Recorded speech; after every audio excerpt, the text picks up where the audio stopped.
kasipagan at pagiging masipag. Maraming Pilipino ang nagtatrabaho ng gusto araw-araw upang suportahan ang kanilang mga pamilya. Ang kanilang mga trabaho ay iba-iba, makanagat, bukid, o lupa man. Ang mga Pilipino ay madalas na nagtatrabaho ng mahabang oras at nagtitiis ng mga mahihirap na kondisyon upang maibigay ang pangangailangan ng kanilang mga pamilya. Ang kanilang mga trabaho ay hindi lamang para sa kanilang sariling kapakanan, kundi pati na rin para sa kapakanan ng kanilang mga mahal sa buhay. Ang kanilang mga pagsisikap ay isang patunay ng kanilang pagmamahal at pagmamalasakit sa kanilang mga pamilya. Kaya, halina tungayan natin ang sayaw at ari ng ikalabing-dalawang baita na nagpapakita ng mga ibang trabaho ng mga Pilipino na may halong kwentong pag-ibig ng isang binata at dalaga.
Meron mo kayo mag-iyo.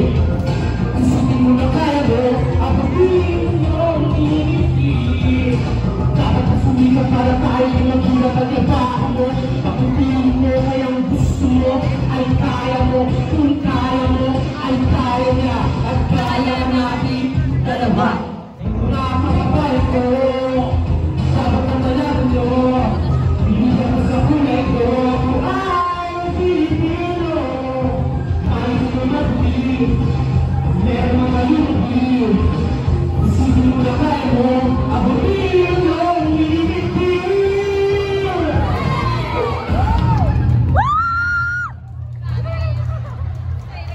Para sa pamilya, at ay kaya.